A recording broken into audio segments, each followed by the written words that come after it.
Welcome to the FarmBits podcast, a product of Nebraska Extension Digital Agriculture. I'm Jackson Stansel.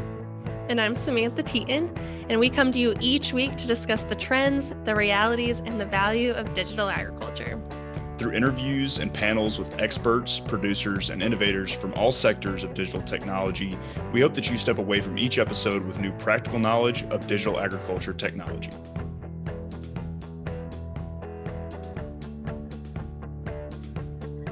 Hello, FarmBits followers, and thank you for joining another episode of the FarmBits podcast. This episode continues on our nitrogen management series, particularly within the topic area of responsive nitrogen management.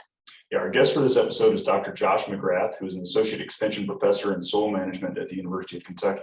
Josh is a soil fertility specialist with significant experience in nitrogen management in both Kentucky and Mid-Atlantic region. Some of his research and extension efforts have involved exploring proximal sensors for informing in-season nitrogen management and small grains and corn production. So in this episode, we will get into what proximal sensors are, how they are used, and what the results have been from integrating these sensors in commercial farming operations. This episode reveals the realities and the potential of proximal sensing solutions for nitrogen management. So sit back and enjoy this conversation with Dr. Josh McGrath.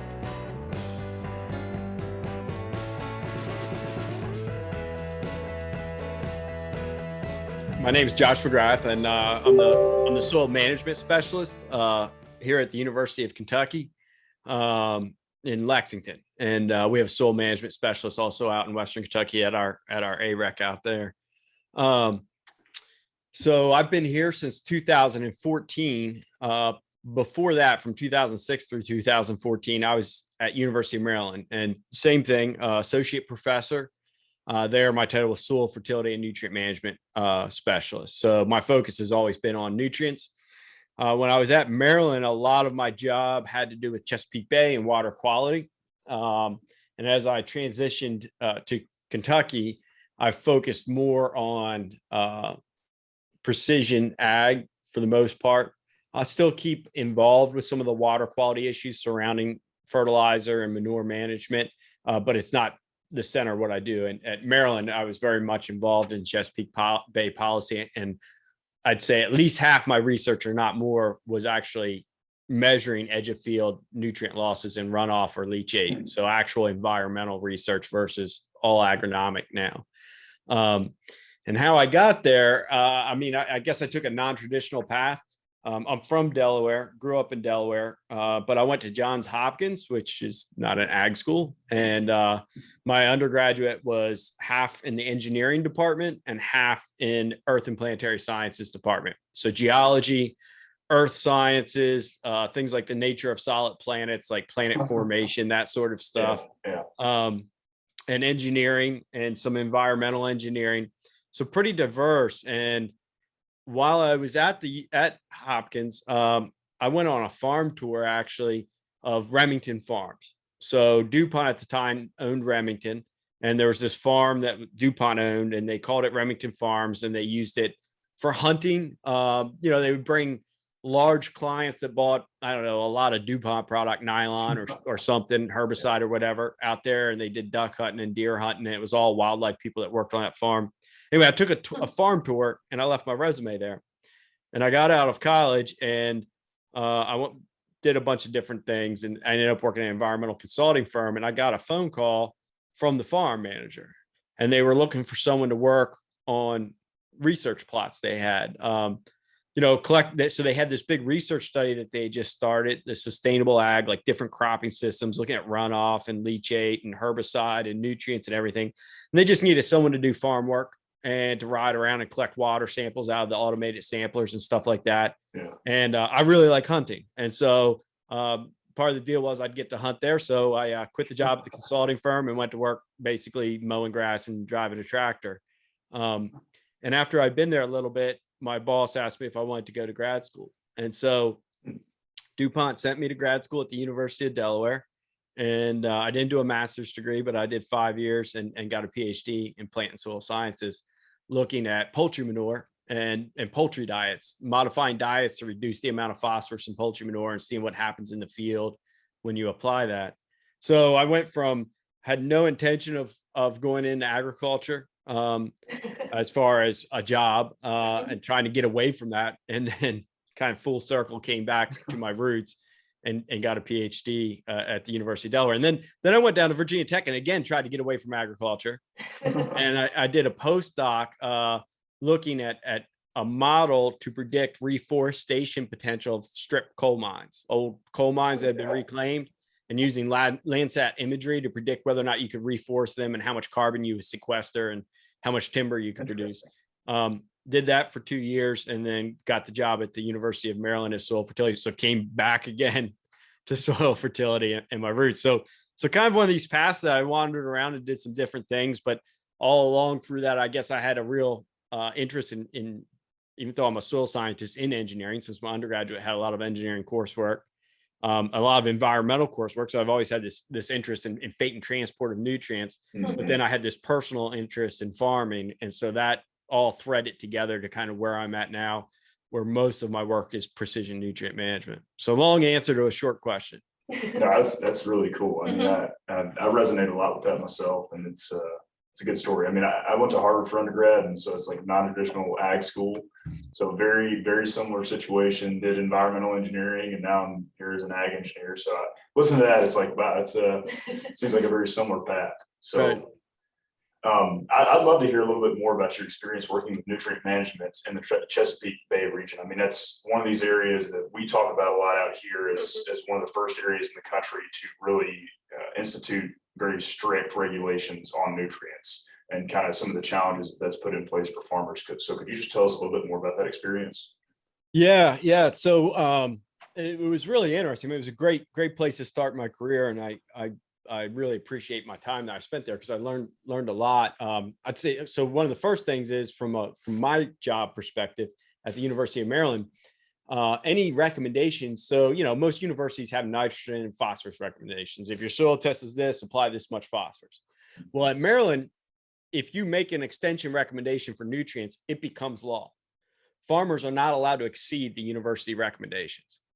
So that puts you in a very different context of when you're making a fertilizer recommendation that not really anyone else has across the United States that I'm aware of.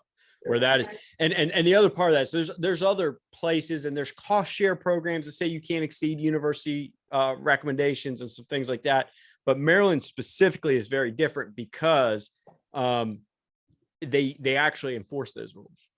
So there's a certain number, every farmer has to have a nitrogen and phosphorus based nutrient management plan. So if you ask any farmer, probably the biggest problem or issue that they take with the regulations there is all the paperwork.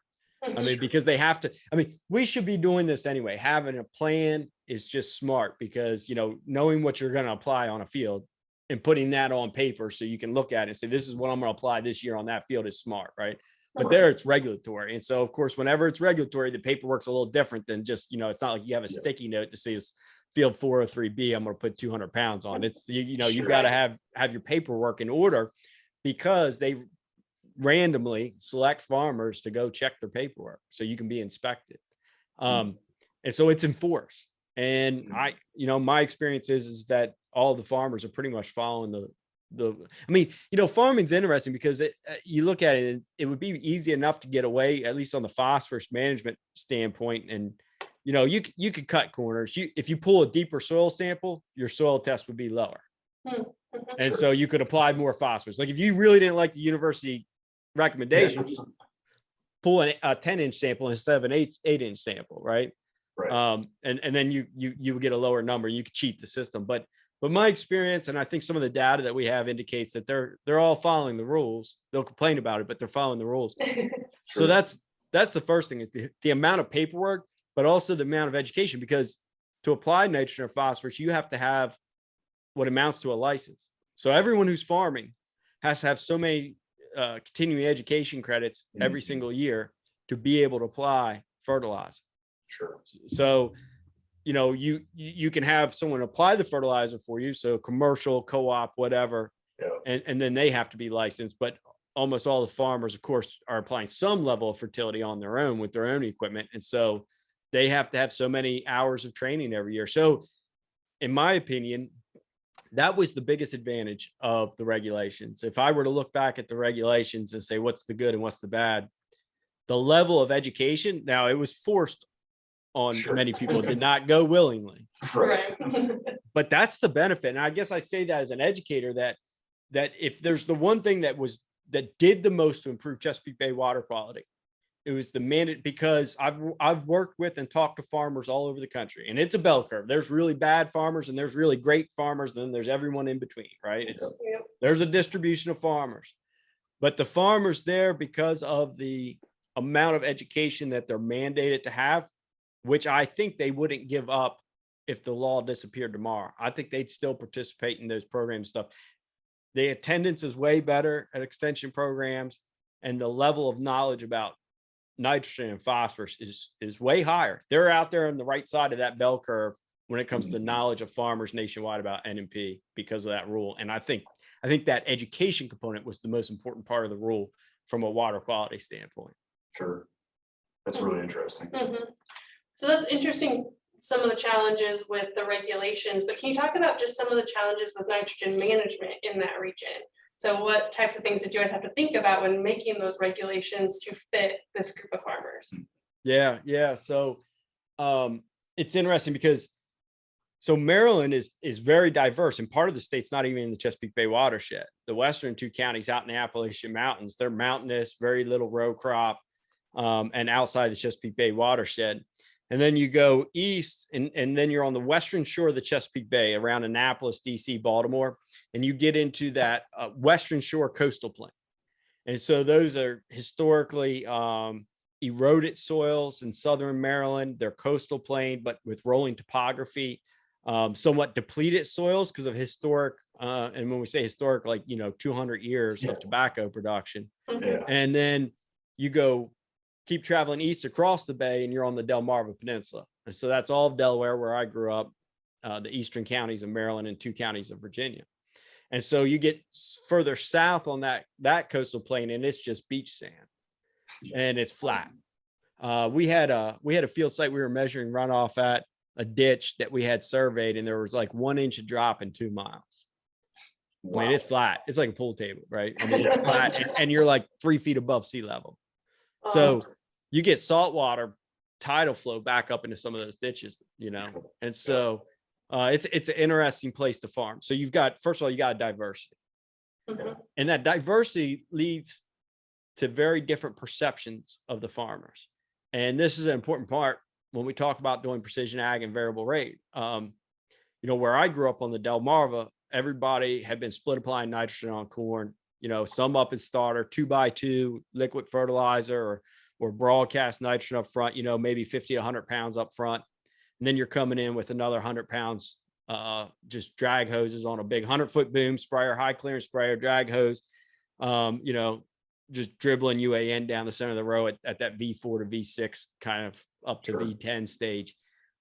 That's across the board. That's how everyone does nitrogen, or they're putting it through a pivot, lots of irrigation. You go west of the bay. And when I started in 2006, one of the first extension talks I ever gave was in Baltimore County. So just north of Baltimore City. And it was mind blowing to me. I didn't know there were folks that didn't split apply nitrogen, and no one, 100% of the people just put down all pre-plant, which is what, as you move to the Midwest, but I'm just a young guy. I knew what I knew, right? I knew farming on Delmarva. And so it was wild to learn about people that, what, you're not split apply nitrogen, because in nitrogen management, like, forget precision ag. The big knob, the huge lever, like, if the older folks, you all might not remember coarse knob and fine knob on tuning in a radio, but the older folks will remember the coarse knob, the big knob, is timing. Like, if you're not split applying, forget about precision ag. You're wasting your time. There's no point in doing variable rate nitrogen if you're not split applying, because you're missing, you're working around the edges. You're worrying about the little tiny details, and you're missing the mark by 100 miles.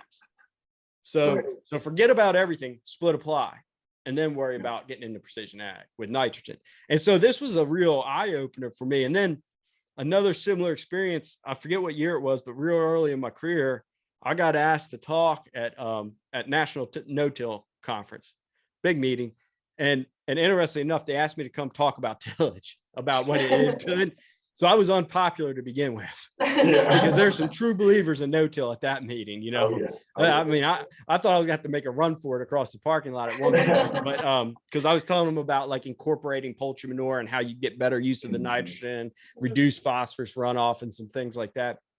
But the interesting thing was it was back there when nitrogen prices really spiked around 2008. You know, nitrogen was running almost $1 a pound as a pound of nitrogen. And I after I gave my talk and all, and folks figured out where I was from, I was out having a cup of coffee in the hallway, and I had a group of 20, 30 farmers that were just like, how do we side dress? How do we shift from pre-plant anhydrous, fall applied anhydrous or pre-plant nitrogen to in-season management? And I was like, well, what do you mean? Like, you just put it down in season. They're like, no, like literally, what equipment do I need? What form of nitrogen? Can I spin on urea? Or, you know, it's like Y drops. Everyone talks about Y drops. Like out in the Midwest here in the Corn Belt, it seems like folks didn't know that side dressing was possible before the Y drop was invented. Hell, all you need is a piece of hydraulic hose on a 100-foot, you know, boom on a high clearance spread. Just drag that hose down the center of the row. What's a Y drop get me? Not much. I mean, nothing against them, but all I need is a sprayer and some hose. Right. And so it was really interesting to figure out like, oh yeah, you know, people farm differently. It's all corn, but people farm differently in Nebraska than in Kentucky, than in Ohio, than in Delaware. And I've been lucky in my career that I've been to every one of the contiguous United States, the lower 48. I haven't been to Alaska or Hawaii. And I've gotten to speak to farmers in almost every one of them states in a couple of different countries.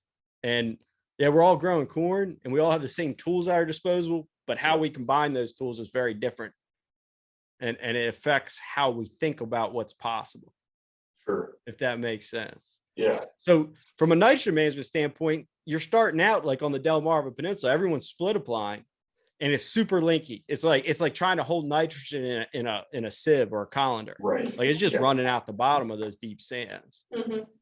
And so already they've got to operate at higher efficiency. But I mean, there's folks there that are growing 300 bushel corn with 0.6 of a pound per bushel of corn. And they're putting it through the pivot with 9 shots of nitrogen. Mhm.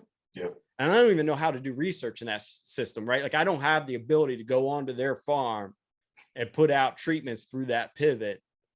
Right. And so some of that inability to do research is kind of what spurred me to make the move, because I started talking to engineers. We don't have a lot of ag engineers on the East Coast. We have like very few, if any, real ag engineers doing machinery. Right.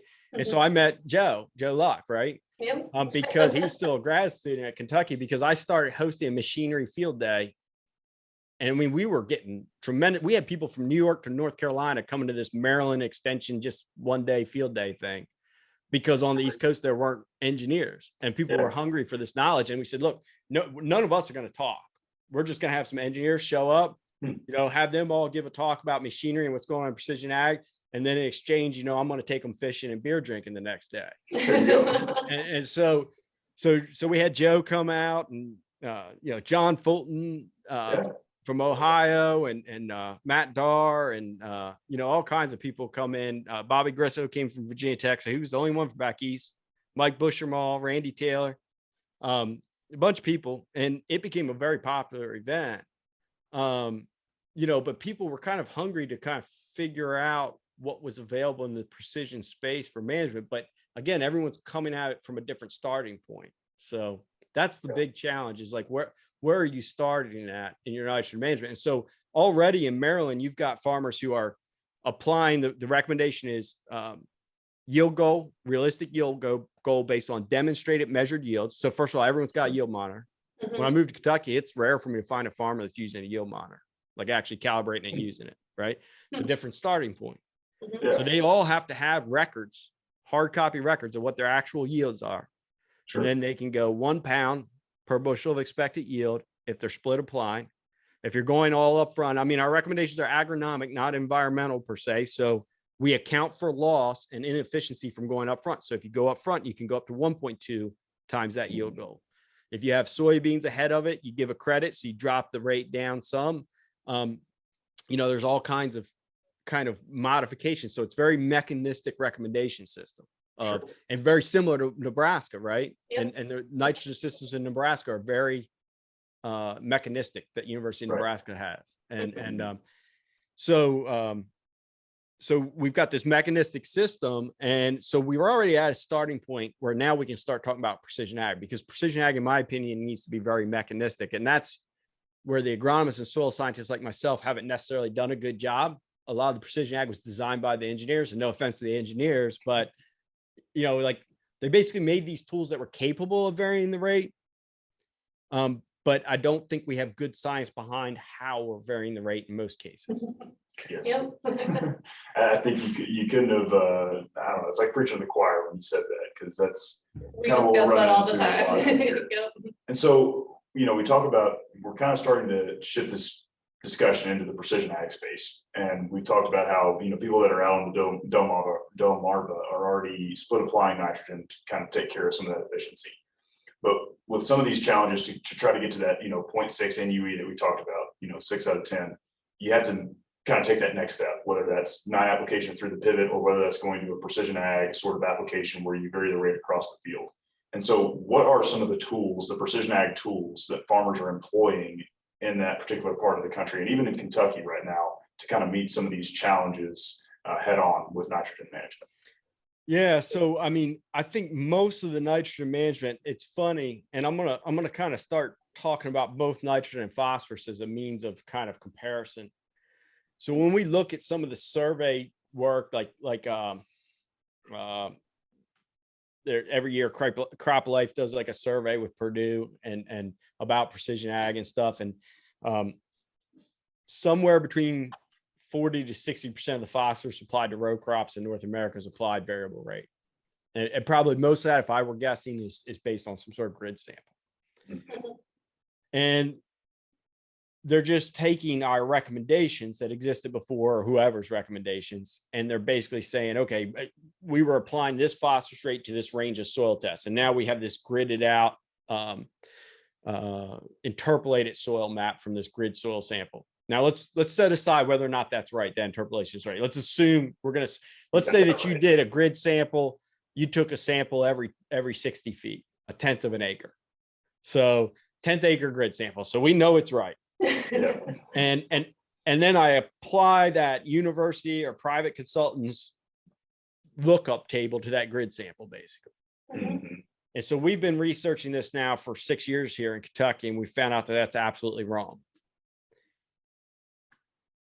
The recommendations have, first of all, extra fat built in. And second, they were built on trying to find the average rate phosphorus rate. And so we've got to talk about responsiveness versus total need. And so on average, if I take take all those grid samples and average them and apply a flat rate to the whole field, if that average soil test says I need phosphorus, we typically find that's right, that it needs phosphorus, and I'll have an economic response across the whole field. But what we started doing was doing research where we took really small plots, shotgunned across the entire field. And what we did with those plots was we split them. So they're 20 foot wide, but we have 10 foot and 10 foot. We're running a 4-row corn planter, and we're putting the phosphorus down in the 2x2. And so we'll have a little 40-foot long stretch with phosphorus, and right next to it, there's no phosphorus. So they're paired up. So in that 20-foot by 40-foot space, I know how many bushels I got by adding phosphorus because I have a 0 phosphorus and a phosphorus added. And what we found is that 50% of the time in single digit phosphorus, we use Malic 3, but really low soil test phosphorus, 50% of the time, I don't need any phosphorus. I can achieve max yield with no phosphorus, even though my soil test is extremely low. In that same field, when I take all those plots and add them up, on average, I needed phosphorus. And people go, that makes no sense. But when I respond, I get enough bushels to pay for the plots that didn't respond. But it is random which plots respond when I go to the subfield level. So on average, that field is low soil test and half of it needs phosphorus, but it's all low. It doesn't matter what the soil test is. We tried everything. We thought maybe it's the organic matter. Maybe maybe there's bugs living over here that aren't living over there, and that has something to do with it. I think it's root length with phosphorus. So I'm gonna get off track for a second. I think it's root length with phosphorus, and this plays into the nitrogen story as well. But we need something else besides soil tests if we're going to do precision ag. So we need zones. It says this zone soil test 5 needs phosphorus, and this zone soil test 5 doesn't need phosphorus, because This zone has really deep roots. And even though the soil test is 5, because I have big, huge, long roots, all I need is a soil test 5 to make it. And I'm getting 300 bushels of corn. Now over here, soil test is 5. And if I don't fertilize, my yield's 150. If I do fertilize, my yield's 300. Yeah. And so this is phosphorus, right? And so now we're starting to talk about this concept of response. Now in nitrogen, when I started at Maryland, we have this yield-based approach. So we thought about the same kind of thing. Like I've got a yield map and I've got a recommendation that says 1 pound per bushel. So let's take our yield maps and multiply it by 1, and that's the nitrogen rate for each of those zones. Let's zone it out. Let's do it coarse. Let's say low, medium, and high yield. And it didn't work. It failed. 100% of the time it failed. So using our yield map and using our yield-based recommendation, it failed. It was the wrong rate. When I used the yield-based recommendation and apply it to the whole field, it worked. That was the right rate for the whole field. And we can do strict trials with different rates, and we can demonstrate that across the whole field. It's the same thing as with the phosphorus, that you have this kind of averaging effect, and our recommendations are really accurate. So on average, they work. But if we try and shrink the amount of area we apply that recommendation to, they fail because they're not precise enough. So precision is the size of that error bar, right? Like accurate means on average, I got it. Precision means that I'm moving around in space, my rate, to match the need right at this spot. And what happens is, so that error, another way to talk about precision is error. That error bar is precision. It measures precision, right? And so what happens is when I go to small acreages with that accurate recommendation, it amplifies the imprecision. So this is probably making some of your listeners like really start to scratch their heads. Like we're getting into like the statistics of it. But I think it kind of makes common sense when you think about it. And so this yield-based recommendation is really accurate and works really well. And we did tons of rate trials that showed the university recommendations are rock solid at the University of Maryland. They're rock solid. They just keep coming out right. And because we have that yield component as hybrids and populations increase, and so yield increases, it's moving up with it. Right. But our recommendations actually had a funny thing there at Maryland that they capped out because we never had any data that said like it's 1 pound per bushel up to a certain yield. And it was like I forget what it was, like 250 or 220 or something. And past that, you just stop. So if your yield goal is 300, because let's say you got 300 bushels the last couple of years, the right rate is 250. And so this gets into how we vary nitrogen, because as yield goes up, nitrogen requirement goes down per unit because good ground needs less nitrogen per bushel. Right. So how are we doing variable rate nitrogen? Back to your original question. So we tried the yield goal. I think a lot of people are still doing that. I don't think it's right. A lot of people here in this part of the world use soil textures because University of Kentucky recommendations, which I'll just be frank, I disagree with University of Kentucky's official recommendations for nitrogen. Like I think, and I've got 5 years of data now. I think we're going to be changing them because they're wrong. They're empirical. They're very much like the Corn Belt recommendations, like MRTN, maximum return to nitrogen, where it says, apply 180 pounds of nitrogen. The way Kentucky's work is apply 185 pounds of nitrogen. If you're on a leaky soil, apply more. And if you're not, apply less. And I think at one time, that's pretty good. I mean, basically it was like, if I do a bunch of field trials across all of Kentucky, the average rate that maximizes yield across, let's say I have 10 sites in Kentucky, the average rate's 180. So our recommendations are right in that perspective.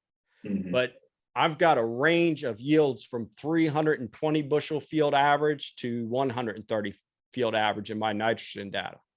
And the 130 field, it needs about 1.4 pounds of nitrogen per bushel. So take 130 times 1.4. And a 300 bushel field needs about 0.7 pounds per bushel. So it needs 210 pounds of nitrogen. Yep. So now all of a sudden we're starting to talk about something that's different than yield potential. We're talking about responsiveness. How many bushels do I get per pound of nitrogen? And this gets back to the foundational work that underlies sensor technology like GreenSeeker. So GreenSeeker algorithms are based on this concept of response and yield potential, and they're independent. And so that's hard for people to think about, but they can move in different directions. You can have a low yielding field that's really responsive, or you can have a high yielding field that's really responsive, or vice versa. Sure.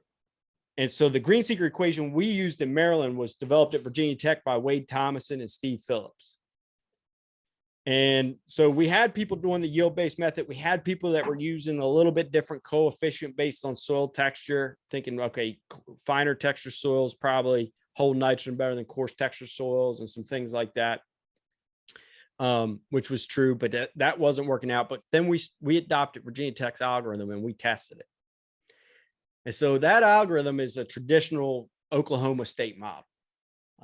And what it says is at every second on the go sensor management, at every second that green seeker is sensing the corn, measuring NDVI. And in the field, we have a strip that before planting, we put extra nitrogen on and another strip that we put no nitrogen on. Mm-hmm. And so the ratio of those two, let's say the NDVI of that no nitrogen strip, I'm going in a side dress at V6, and let's say it measures, 0.4, and the one with high nitrogen measures 0.6, right? And so the ratio of those two, 0.6 divided by 0.4, I should have used easier math, is what, I think it's 1.5? Yeah. All right, there we go. That's pretty good for a soil scientist to do that on the fly. That's right. So it's 1.5, right? Is the response index, because that was pre-plant nitrogen. It says this is how much it responded on average. And then as you go through at V6 and you've got your sensors on, it's taking a reading every second of NDVI, and it's predicting two things: the yield if I fertilize and the yield if I don't fertilize. It's making that prediction. It's taking the difference. So let's say it predicts 200 bushels and it predicts 150 as the unfertilized yield. Mm-hmm. It says there's a 50 bushel difference, and then it multiplies it by a factor. How much nitrogen do I need for 50 bushels? Sure. And that's how it varies the rate. And so as you go across, it's making this decision every second of what's my yield if I fertilize, what's the yield if I don't, what's that difference? And so what you end up with is the really low NDVI. So that's poor, small, lots of soil showing through. The yield prediction is really low, and the yield without is really low. And so the difference is pretty small. So the nitrogen rate is small, Sure. right? Because it's a actual mass of grain times mass of nitrogen. So even if the yield's going to double, it's still a smaller mass than in the higher yielding area. So just mathematically, It's a low nitrogen rate. Then I get up into pretty good ground, and I've got a pretty good yield potential. It's pretty much almost the maximum yield potential.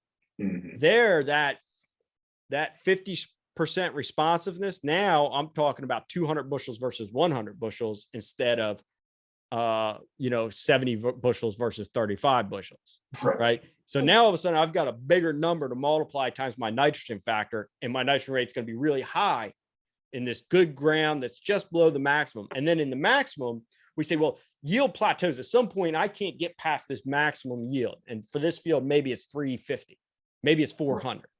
20% of the ground in this field yields 400, and this field is a 200 bushel field on average.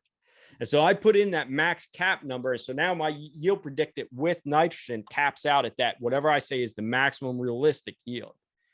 And when I hit that maximum realistic yield, because that's a fixed number, but the yield without nitrogen keeps going up, my nitrogen recommendation starts going down, because what's happening is I'm getting into ground that if I don't fertilize will yield as well as if fertilized. I'm going to grow 350 bushel corn here with or without nitrogen, because it's just good ground. Mm-hmm. And so I end up with low nitrogen in the worst ground, low nitrogen in the best ground, and really high nitrogen in the middle ground. And what we found was this algorithm worked. Like, yeah, it failed sometimes. Mostly where it was tough to use was when there was lots of residual nitrogen. So we have a ton of chickens on the Delmarva Peninsula, right? And so we got historic year after year poultry litter application. So you build up this big nitrogen residual pool. Yeah. And so you're not responsive. And so it's saying you don't need any nitrogen at side dress. And it's usually right, but that's a hard pill to swallow. Yeah. And so that's a problem. And so there it says, look, you just need, and then there's some other fields every once in a while, the weather or something, because it's predicting yield. I mean, you're in there at V6 and you don't know what the weather's going to do for the rest of the season. So if the rain turns off, yeah, it's going to fall on its face. But guess what? Traditional management's going to fall on its face if it stops raining after V6 too, right? We're all screwed.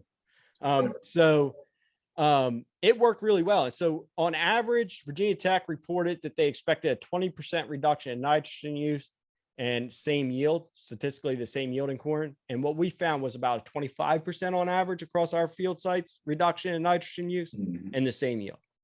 So now all of a sudden, I mean, it's paying for itself really quickly. If you're cutting your total nitrogen bill by 25% every year, it starts to pay for itself. I mean, and so that I only worked with the Green Seeker sensor, and there's 2 other sensors on the market. But Green Seeker, specifically because of Oklahoma State's involvement in its development, it's open for algorithms that are local, that can work not as a lookup table, but as actual an equation. The way it's coded in there, it's going to read NDVI. The user puts in these fixed kind of factors of maximum realistic yield. How much nitrogen have I already applied to date? And then the university can provide, there's some coefficients in this empirical model that predicts yield. And those have to be local. The other sensor packages don't allow that. So I haven't worked with them. And they use a whole different philosophy. They use a sufficiency. So in Nebraska, kind of where Optrix came from, right? Exactly. Right. So that was Kyle Holland's sensor. And it's based on this sufficiency approach, which is like using a sensor to do traditional nitrogen management. I won't say it doesn't work, but I don't think it moves us in the right direction of more mechanistic nitrogen management. It's basically just another tool to do traditional nitrogen management, if that makes sense. I'd be happy to try it out and test it and run them head to head, but you know, there's only so much we can do. So we've always focused on this mechanistic approach. And I'll tell you another, I know I'm rattling on here, but here in Kentucky, so for the last few years, I'm pretty excited about this. We've got a new type of nitrogen study that I'm not aware of anyone trying this before. So, you know, I'm an engineering groupie, right? Like I like hanging out with engineers and playing with equipment and machinery. So we took our 4-row corn planter and we put a couple of electric variable rate pumps on it, hooked up to the 2x2. And a variable rate pump that goes to a spray boom across on the back to surface apply nitrogen too while we're planting. And so then we set up these plots that measure a lot like our phosphorus study. That's where we took it from. And so these plots measure 20 foot wide and 120 foot long. And then we split that plot into 4. And so the subplot is 10 foot wide by 60 foot long. All right, because we're running 4-row corn planter. And we run it as a prescription. So we load up a prescription. This is what we're planting now. And we've got 3 starter rates, 18 pounds of nitrogen, 37 pounds of nitrogen, or 55 pounds of nitrogen. They're going down in the 2x2. And so every one of these big 20 foot by 120 foot spaces get assigned a starter rate. And then I've got 7 side dress rates. So 7 times 3 is 21 nitrogen rates out in that field. And that's what we'll focus on. We also have a pre-plant only treatment where we use that spray boom across the back that we stack 6 more pre-plant only treatments out there in the field. So we can get a nitrogen response curve if I only put nitrogen down up front to compare to that split applied strategy. Let's focus on the split applied. So I've got 3 starters, 7 side dress, so 21 nitrogen rates. Now that's assigned to that 20 by 120 foot space, but that space we split into 4. And in those 4 quadrants, they get starter and side dress, starter and no side dress only, or nothing. So if I have 5 reps, I end up with 135 plots that got nothing, 10 foot by 60 plots that got nothing. So at every spot where I have a plot, I have a 0 rate. So I can take that fertilized rate and compare it to 0 in a very small space. And I can say right here, did I need nitrogen? And I shelled, so the biggest part of doing a study like this is that, so we did one that had 3 cover crops, 27 treatments with the pre-plant. And, you know, so with that and then 5 reps, you end up with 1,620 plots. And we shell it with a 2-row plot combine. So it takes 7 days running about 15, 20 hours a day to shell that field. And then we do this at 7 locations. So we just run that combine around the clock. And what we, you know, so I'm shelling corn all day long and I'm looking at, like, I know which plot got 0 and which plot got starter and side dress. And when I get into the good ground, there is no yield difference between 0 nitrogen and 375 pounds of nitrogen. They're both yielding 350 bushel of the acre. And when I get into kind of mediocre ground, I can get 300 bushel corn with nitrogen, but I only get 130 without nitrogen. And so this shows that independence of responsiveness. Like, what is that no nitrogen yield versus fertilized yield, and that difference, and how much do I need to close that gap? And so as I get into the really good ground, I need to be necking back that nitrogen. And so that's what the sensors give us. Now, the sufficiency index of like Optrix, it doesn't work that way at all. It uses a reference strip, and then it just says, okay, this has a lot of nitrogen applied, so that's as green as this can be, as high an NDVI as I can have. And then it adds basically a percentage of that, or it uses no reference at all, and it's just referencing it against the best area of the field. And so that's a very different philosophy, right? Where you're saying, as I approach the best looking corn, I'm going to cut back the nitrogen rate. So in that regards, it's similar to Green Seeker. Right. But it's putting the highest rate on the worst looking corn, thinking I can catch up. And that may be appropriate for Nebraska soils, right? Sure. But our yield difference here in Kentucky specifically is tied to how deep the soil is and how good my roots are. And so I can't catch up my bad ground with more nitrogen. Right. So I might as well just cut back nitrogen and take my lumps, because I'm gonna get I'll cut back my nitrogen. I need less because my yield's less. Sure. And then I'm gonna apply a lot more than I was planning on in that kind of really good ground. But for whatever reason, it's not supplying. It has the potential, but there's not the nitrogen in that spot. Exactly. I don't have that organic matter. Mineralization. Yeah, the mineralization. Now I get down in those bottoms here. We've got this really rolling topography in Kentucky. I get down in those bottoms. I got high organic matter, fine textured, rich soils down at the bottom. I don't need any nitrogen there. And the Green Seeker is going to cut it off. Sure. So it's really, we look at it topographically, and that's where we're going with this, is we actually want to combine the sensors with a zone map that looks at topography, that looks at soil depth and texture, right? Yep, exactly. Because I got water holding capacity issues on side slopes. I've got an organic matter issue on side slopes. And at the top, I've got a water issue. I can get there if I've got the water, but I probably need some more nitrogen. So that's what we're doing, nitrogen. I know I wandered around from your question there for a while, but No, it's all good. I think you answered 5 other questions in that answer, so That's right. that'll work. But you mentioned in some of the results of these trials that you looked at yield and nitrogen applied and what you're saving with that. What environmental measurements are you taking as well to make sure that you are actually reducing these losses that the whole objective of this research is for? yeah, I mean, so you hit the nail on the head, and I kind of have to whisper this. When we were working in Maryland, the Maryland Grain Producers Utilization Board, so that's like the corn, wheat checkoff, grain checkoff.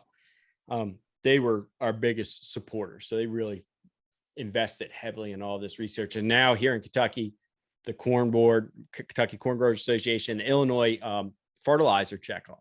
So it's really farmers paying for this research. Right. And so I always kind of wondered out loud, and some of the farmers that were friends of mine on the grain board back in Maryland said, don't wander that too much out loud, because you think about Green Seeker and it's like, it's varying the rate, applying what you need where you need it. But there are spots in a field where we need more nitrogen because it's leaky. Right.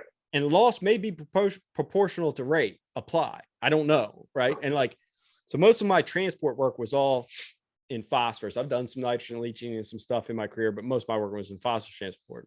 But if we think about nitrogen loss, I might need more nitrogen right here in this spot. And so Green Seeker doubles the rate right here, because it's basically a hole in the ground and all that nitrogen is going straight to the groundwater. Sure. Or maybe it's that wet spot in the field where it's all denitrifying. Right. And that could be a problem. So I may be cutting my total nitrogen use 20%, and that has environmental benefit, because just manufacture and transport of nitrogen is, an energy intensive process. Right. Sure. And so anything we can do to reduce energy uses has environmental benefit. So if I'm cutting my nitrogen rate 20% right off the top, I've had environmental benefit for air quality and those sorts of things. But if I look at water quality, I don't know. And I guess I was always focused on the agronomics. Can I get the same yield and use 20% less nitrogen? And let's hope at the end of the day, the underlying cause of the Chesapeake Bay issues is nutrient surpluses. In other words, I'm applying more than it's getting to the crop. And we know that's an issue with nitrogen. So let's hope that we're doing the right thing by it. It can't be that much worse than applying 20% more nitrogen than I need, right? Right. Yeah, absolutely. On average, we did a bunch of nutrient balance studies on the Delmarva Peninsula, and on average, we're applying 30 to 40 pounds per acre more nitrogen than we're removing with the crop on the Delmarva Peninsula, under best case scenario following university recommendations. So that's if everyone's following the law and doing the very best job we think we can. Because nitrogen is so leaky, we've got to over apply 30 to 40 pounds per acre. Right. And that was at the end. We did an evaluation of nutrient balances starting in 1998, going to 2008. Over that 10-year period, we were trying to figure out, okay, the law came into effect in 99. How much change occurred in this 10-year period? And we reduced nitrogen surpluses. Oh, I forget what it was. 60, 70%. Mm-hmm. So we started out at like 70 pound surplus and got to like 30 pound surplus. So we did really good. So we're doing way better. And then if I add Green Seeker on, I'm going to get rid of that 30 pound surplus. Yeah. Hell, I'm going to get rid of more than that. Right. And so now I'm a balance, and maybe then we need to start thinking about environmental. So now we need to start thinking about conservation practices and nutrient loss in a site specific way. Because almost all the way we look at nutrient loss is using models that are edge of field. They're not site specific. So now instead of precision ag, we need to think about precision environmental management. And that's a whole new realm. And so just recently, I'd say in the last year or two, I've been talking to a lot of other scientists around the country at USDA, ARS, and some other universities. And so I'm working with Amir Sajapur at Southern Illinois University on this study. And so starting this year, we're going to be looking at denitrification with variable rate nitrogen from a sensor-based algorithm to say, again, it's not necessarily looking at leaching, but we're going to be looking at denitrification and nitrogen loss and some of these environmental indicators. And we're moving in that direction of, okay, now we understand the agronomics, not to say that anyone's using Green Seeker. That's a separate conversation. We'll get to that. We can get to that in a minute. But if they were all using it, are we cutting nitrogen usage 20%, but increasing nitrate leaching? Because nitrate leaching all comes from this one spot in the field, and the rest of the field doesn't matter. And so I'm cutting all this nitrogen all over the field, but I'm pouring it into the one spot where it acts, the one hot spot where I shouldn't be pouring it on. Does Green Seeker pour it on there? So that's the next step. I mean, as scientists, we kind of have to be completely unemotional about this. I mean, like the person, Josh McGrath, wants this to work out, right? Like I want to have a win-win. I want to see farmers have a lower fertilizer bill and the same or higher grain yields, right? Like that's my personal interest, but my personal interest should have no bearing on how I conduct research. And at the end of the day, when I left Maryland, one of the farmers on the grain board, I told him I was leaving Maryland. He said, Josh, I never wanted to hear what you had to say, but I always had to hear what you had to say. And I guess I hope if there's any young scientists out there listening, I hope that I've lived up to that kind of expectation he had of me. And I think that's what we need to do is just tell them the truth, right? And they can deal with the consequences. Maybe there's a law passed that says they can't apply nitrogen and they lose their farm, right? But at the end of the day, the first thing we need is the truth. And then the politics is separate. Like politics shouldn't always follow science. We think it should, but there are other human factors and economic factors. All these things are real reasons. Like economics is a real reason not to do variable rate nitrogen. Crapping up the Chesapeake Bay is a real reason not to have the best nitrogen management practice. Like if the very best nitrogen management practice is bad for water quality, then maybe we can't have the best nitrogen. Cost benefit. Right. And so there are these other factors that society has to weigh in, but I'm a soil fertility guy. Like I can't have any emotional connection to my research. Right. And like my wife will tell you that that's my problem is like, I'm incapable of emotional connection. But it works out well. It's the engineer in you. Yeah, that's right. But it works out well for the job we've chosen. Right. And like, so we just need that data. Like we need to know, is Green Seeker good or bad for the environment? My hypothesis is it's good. I think there's a better chance it's good than bad, but we don't know yet. Sure. So you mentioned in there, you said that nobody's really using the green seeker. And so it's my understanding that a lot of these trials you did out there, in the Chesapeake Bay region were with farmers. And you may have, one or two that are still using it. Can you talk about kind of the farmer's response to using the system, what the logistics were, what their challenges were, and just kind of go into that side of things as well? Yeah, and this is a conversation that we just keep having, and we haven't had.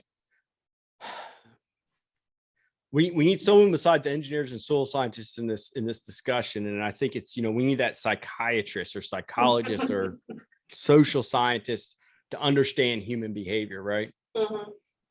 And maybe it's the software, right? Like the software designer and the interface, like that's the missing component to this. But generally, when we look at the numbers, we have a bulletproof way to do nitrogen management in the yield prediction and yield response equation of the green seeker. The body of scientific literature says this is correct and the right way agronomically to vary nitrogen in space and time from year to year and across the field in a given year. Use the sensor. It is right. And 0% adoption. On the flip side, the science is growing, and our data here in Kentucky indicates that the way we do variable rate phosphorus is wrong. And yet almost all the phosphorus is applied through variable rate.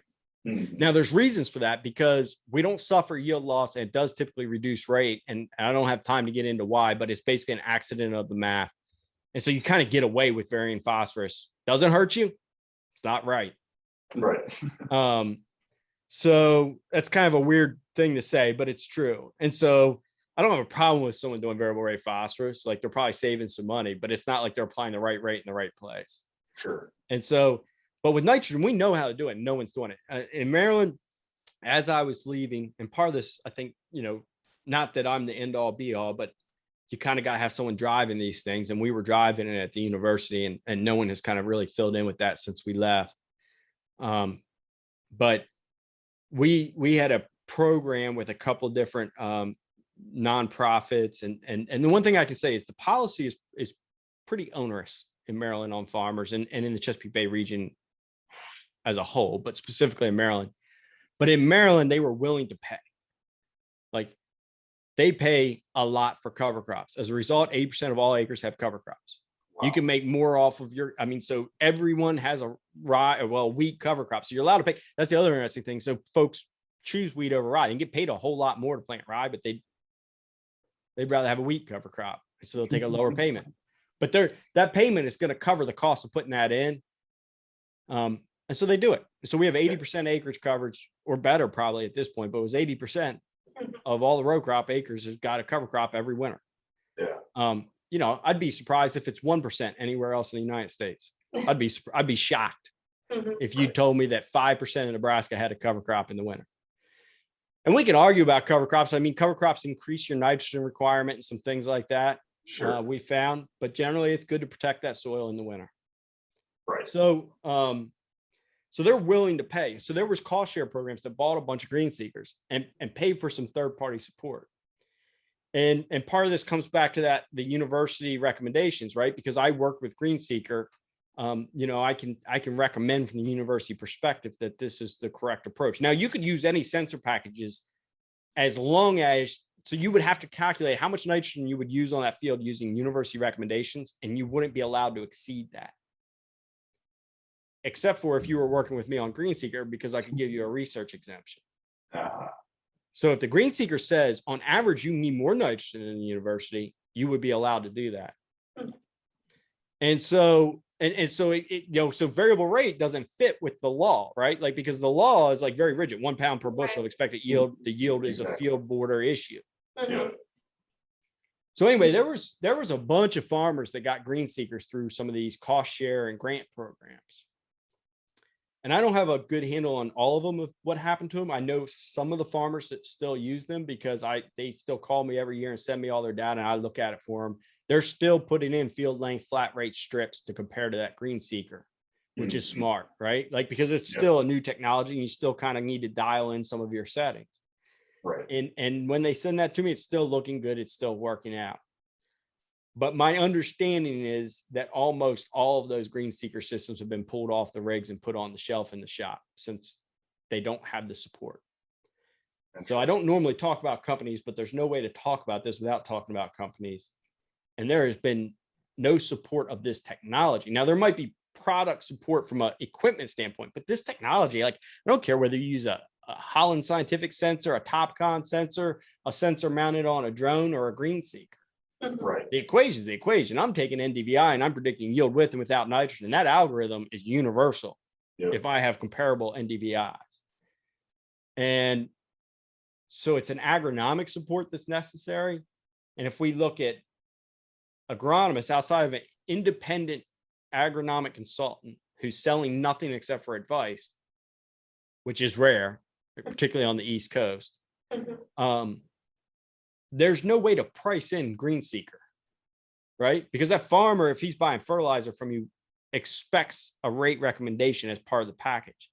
And so do you charge per acre for using green seeker when you don't know how much nitrogen you're going to use till the end of the day? So you say, you pull up to Farmer John's farm and you say, okay, I'm going to charge you $5 an acre to use green seeker. Right. First of all, and you're assuming the farmer believes you, they're not going to lose yield. I'm going to charge you $5 an acre for green seeker. Okay. How much my fertilizer going to cost me? Well, I'll tell you when I'm done. It may be more or less than what you expect. So it doesn't work. I mean, there's a lot of reasons why this doesn't work. It doesn't work in that. So first of all, the farmer has to be doing all their own agronomy. And they got to put those sensors on, and they got to be pre-contracting their UAN. So now they're at that position. Now they got to trust this black box. They've got to understand the nuts and bolts of, I'm going to drive across the field and this magic sensor is going to change the rate every second. And it's not like on the fly, I'm going to be grabbing the knob and turning it up or turning it down if I don't like what I see. You know, it's like, it's like hopping in, you know, a Camaro, smashing the accelerator to the ground and letting go of the steering wheel. You got no, you're along for the ride. You got no steering wheel. You just take the wheel at that point. I mean, so psychologically, this is an impossible technology to adopt without some support from the company that's selling it. And there is none. Right? I mean, they might support the software and they might support the hardware, but they don't support the agronomy. So you got to have the university. I think the university extension has to find a new role for itself as that independent support if we think this is the right way forward. But that's a big ask. I mean, you think about what county agents are doing already across the state and everything they've already got to do. And now they got to be on call as tech support. It's almost a new role. I mean, how do we do that? How do we fund that? How do we justify that? So this gets to something I'm excited about that's coming out is, so farmers, it's real on the go nitrogen management is right. There's no question agronomically it's right, but it is impossible psychologically. And I've come around to this, you know, I've been at this for a while and a lot of us sit around and talk about this. I think it's going to be impossible for most farmers to job. 1 in 100 can do it. And there's still farmers with green seekers doing the thing, right? But I think the majority of them psychologically won't be able to do this. And so there's been some papers that have come out of Oklahoma State and Brian Arnell. I don't know if you all have talked to him yet. I haven't talked to him yet, but I know who he is. Yeah. Y'all might want to talk to him about this. So they're saying, okay, well, I can take a satellite imagery, pretty high resolution NDVI. And that NDVI, like if it says this spot is 0.3, green seeker is going to say it's something else. But if you go out in that field close after that satellite image is captured with a handheld green seeker and boom, boom, boom, get some points, I can come up with an equation that converts satellite basis to sensor basis NDVI. So now I take that satellite 0.3 and I run it through the equation and it comes out green seeker 0.4 is what green seeker would read there. It's not perfect, but now we're getting to that gray area where green seeker on the go is perfect. Flat rate is what we do today. Let's get it something in between because the farmer kind of wants to look at that recommendation ahead of time. That's right. You know, chew on it a little bit, turn the paper around sideways, turn it back upright, crumple it up, fold it, unfold it. And then at the end of the day, they'll do what's on that paper. That's how we treat fertilizer recommendations. And so I could take this satellite imagery, convert it over to green seeker basis and apply the exact same algorithm to it and load it up as a prescription. So now it's not on the go. I know this is my prescription and I'm going to apply 1,000 gallons today. Whereas with green seeker on the go, I may apply 500 gallons. I may apply 2,000 gallons. Right. And so I think that we're going to have to meet people where they are. And I think sometimes in research, we don't do that. And we need to understand these psychological issues. It's not all soils and crops and rain and atmosphere. There's people in this equation. And I think this approach coming out of Brian's program meets people where they are. So I'm interested in seeing how it goes. Yeah, farming is definitely the ultimate risk, but when it comes to technology, farmers don't want to take that risk on the go sensing. So. Well, and look, we kind of kid ourselves as farmers, if I can put on my farmer hat for a second, that we're agronomists and soil scientists and plant scientists, and we're not. We're like, logistics is the business of a farmer. How do I get this many? How do I get this combine there? How many bags of seed or bins of seed? How do I move this person there? How do I get my sprayer there? That's 90%. What am I contracting my grain at? What did I buy my first? Did I buy $200 UAN last year, or am I paying $500 UAN right now? Right? Like it's a logistics business. So then to ask them to pick up this green seeker and figure this out on their own, I think it's too big of an ask. Yeah. And if you'd asked me a year ago, I would have told you a totally different story. I would have been like, damn it, everyone should be doing this. There's no reason not to. No, but I mean, we evolve. I mean, I've spent a lot of time, all the research we do is on farm. We don't do anything on the university. So there's a farmer involved in every set of plots I do. That's So awesome. I spend as many hours in the combine as I do talking to farmers. And so over this time, you just kind of feel your way out and kind of feel out these other factors. And you say, oh, we got to come up with something different. Yeah, I just defended my thesis on a lot of the things that you have covered. So you're Did you agree with me or disagree? I very much agree with you on basically all of it. I have a bajillion things to add. So where do you see us in the next 5 years? Where do you think we should go to overcome some of these challenges? Well, in the next 5 years, I was hoping you would take a longer time period so I could just say it's your job. Fair enough. Stretch out a little bit further, I won't be involved in this question anymore. I think there's multiple things. Like there's a kind of an engineering, if a bridge fails, it's never because of one thing. There's always like 20 things. And the same thing with the success, right? So I think there's a lot of different. So I think we need to reach out and we need to get some people that understand how do humans interact with data. So set aside green seeker and grid sampling, all that. I mean, farming, precision ag is about, it's not even precision ag anymore. It's about, data-based agriculture. We have at our disposal just, gigs and gigs and gigs of data. Second-based weather data. There's going to be by plant sensors that dissolve in the field that are inserted when the corn is planted. I mean, back in the early 90s, the original Oklahoma State work figured out that the right space to be varying nitrogen was on a plant by plant or 2-plant basis. Every 7 inches, we should be changing the nitrogen rate.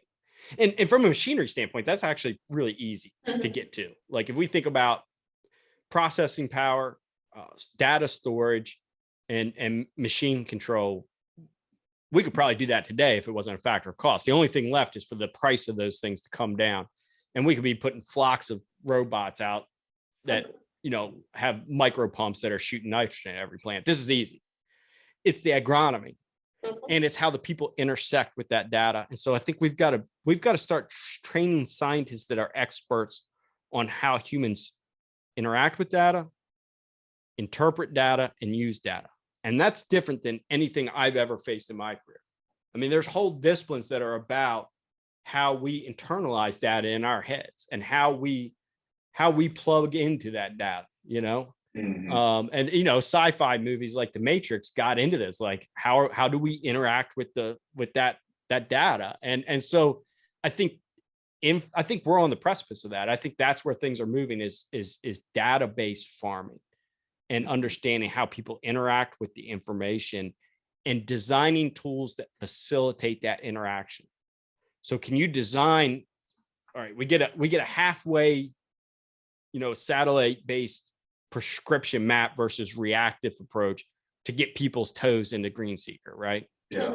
But 5 years from now, we should still be trying to go to on the go every plant gets an individual rate nitrogen management because we know that's better. And so that's going to require designing that technology to interface with the person in a specific way that they are comfortable with it.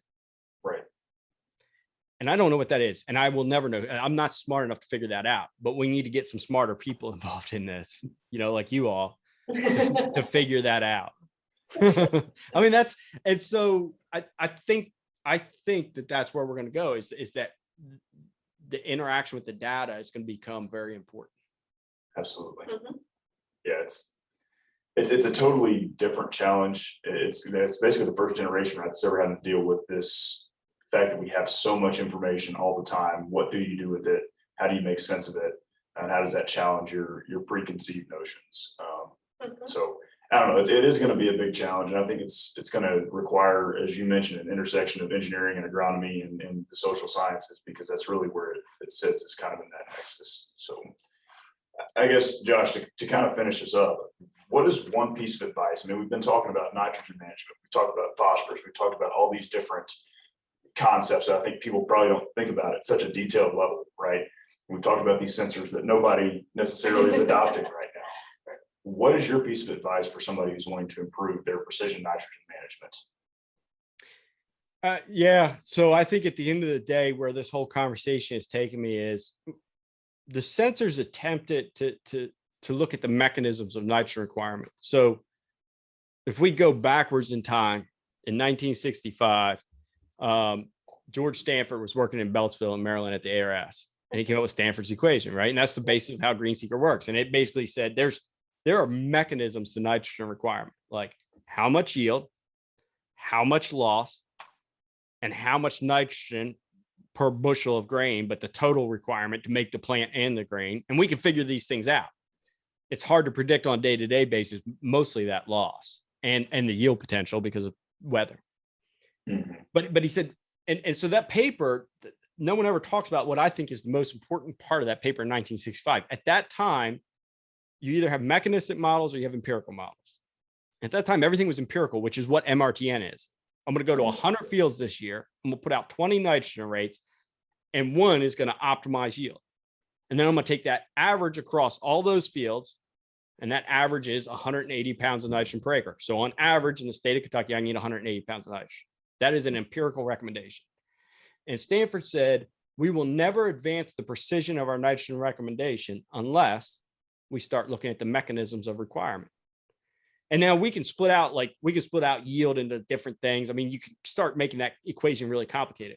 But my one piece of advice to the farmer or the agronomist or the CCA is to think about nitrogen mechanistically. Understand the nitrogen cycle. And if you want to dial in your nitrogen management, again, timing is the big lever, right? Like that's where I can get the most advantage for my client or my farm is by adjusting the timing to match crop need, because nitrogen is so mobile. So we think about that mechanism of timing. Up until V6, a 200 bushel crop probably only needs about 20 pounds of nitrogen. So I only need 20 to get to V6. I don't know what's going to happen or what the weather is going to be. So I'm going to put 75 down to just make sure I get there, right? Because it's cool in the spring. There's not as much loss. So I'm starting to think about these mechanisms. When it's warmer, there's greater, faster mineralization, more loss, ammonia volatilization. And so I'm gonna say, okay, I need 20 pounds to get to V6. I'm going to go 75. And now I'm going to think about what I've got left. Right. And that's where I'm going to start. And I'm going to say, what was my crop rotation? What does that do? Did I have a rye cover crop? Well, I got to overcome that carbon penalty. Did I have soybeans before? Okay, I can cut back a little bit because that residue. So my advice is, one, real simply, think about timing. Forget Y drops. They're great. Spend money on them if you want to. But if you're just saying, how do I side dress? Take your sprayer, get some nozzles, talk to an engineer about nozzles, put a piece of hose on there, a piece of hydraulic hose, slide a piece of PVC over it so it's not flopping all over the place, and just drag a piece of hydraulic hose through the field and dribble on that side dress. Start at V4 when that corn's about 12 inches tall, and hopefully you cover all your acres by V10 when you can't get through the corn without knocking the tops off, right? I mean, it's simple. I think sometimes we make things too complicated, but that's my simple advice. Start split applying and then start thinking about the mechanisms. Awesome. Do you mind if I ask, can you describe the soil type that you're talking, like what is the organic matter, what type of soil? You did that a little bit earlier on, but. Some of the Kentucky ones that he was talking about. Yeah. Yeah. So Kentucky, I mean, it's funny. Kentucky is all silt loam, right? But there's like, that's really generic. There's a lot of silt loams, but Yeah. you know, I'd say most of what I'm running through is 2.5 to 3.5% organic matter. That's the big number that matters. I mean, you know, clay and silt certainly makes a difference. In Kentucky, two things drive our yield potential, our water cycles, and our nitrogen cycles. So it's the texture that's associated with topography, because it's all silt loam, but I've got eroded thin soils on the side slope, thinner soils on the knolls, and then down at the bottom is where everything lands, right? Mm-hmm. And then the other thing is the western part of our state has, I don't even know how many million acres of fragipan, and how close that fragipan is to the surface controls everything. I mean, I got a field we do variable rate phosphorus work on that if I hit 180 bushels, I am just jumping for joy, because that field is dominated by a shallow fragipan. So just the root limiting layer is actually your most limiting yield factor. Yep. Across the whole state. Root depth out there, you know, especially out in Western Kentucky where most of our grain is. And it's funny because in a wet year, it's a mud hole. And in a dry year, I have no water storage. But if it's perfect, I don't need roots, right? Like if I am dripping water every day on that crop and adding nitrogen every single day, I don't need roots, right? I can hydroponics, I can live off of that. Yeah. But how often do we get that weather, right? So, but so that fragipan, that dominates us. And everyone has something like, that's totally different than what you have in Nebraska. Right. Like I've traveled extensively in Nebraska. That's totally different. But these mechanisms and these underlying things are, if we come up with a really strong model, it can be applied anywhere, right? Like if I build root depth and soil texture into the model, I can use the same model in Nebraska and Kentucky. Mm-hmm. Yeah. It's always interesting though to hear what the most yield limiting factor is, because in our part, if you don't have irrigation, or even if you do, I mean, in the eastern part, it's rainfall. And so it's some different, like I said, the mechanisms are all the same, but what's really limiting is still different. Yep, that's right. And yeah, so that's, I mean, you know, that's thinking mechanistically. I mean, that question gets at the root of like that idea of let's think about these mechanisms. What is the thing? Instead of just empirical, what's my average yield in Nebraska? What's my average yield in Kentucky? That's empirical. What's the mechanism that's driving that? That's a great question. Yeah. Thank you so much to Dr. Josh McGrath for joining us today on the FarmBits podcast. And it was so fun to talk about nitrogen management, specifically sensor-based nitrogen management, since that's what both of our research is in. Yeah. And I think my favorite part was talking about when it comes to nitrogen management or nutrient management in general, about how sometimes it's these bigger ideas, and you mentioned timing a lot, it's those bigger controls that mean a lot more than we're trying to fine tune some things, and we have to be sure we're taking care of the big things first. It almost makes you think about Terry Griffin, right? If you can't get the regular stuff right, precision ag is not going to do anything for you. Exactly. And I thought that was another thing that was really interesting is Josh kind of brought up the idea that your user has to be comfortable and has to trust the system, and I think that's huge. I mean, it's a really big challenge with proximal sensors and on-the-go sensing, but just in general, with any sort of technology out there, you have to build that trust with your users that are going to be implementing it on the field. 100%. So that was a really good episode. Really excited to talk about this type of technology. And next week, we're actually going to flip the script. Sam and I are going to be on the other side of the mics, and Dr. Joe Luck and Laura, some combination of those two, will be interviewing us. So we hope you'll be around for next week as we dive into remote sensing and a little more on proximal sensing with nitrogen management. See you next week. Thank you for taking the time to join us today on the FarmBits podcast. If you enjoyed this episode, please subscribe to the podcast on Spotify, Apple Podcasts, YouTube, or wherever you listen to podcasts to be informed about the latest content each week. We welcome your feedback, so if you have comments or questions for us, please reach out to us over email, on Twitter, or in the review section of your favorite podcast platform. Our contact information can be found in the show notes. We'd like to thank Nebraska Extension for their support of this podcast and their commitment to providing high-quality informational material to members of the agricultural community in Nebraska and beyond. The opinions expressed by the hosts and guests on this podcast are solely their own and do not reflect reviews of Nebraska Extension or the University of Nebraska-Lincoln. We look forward to you joining us next week for another episode of FarmBits.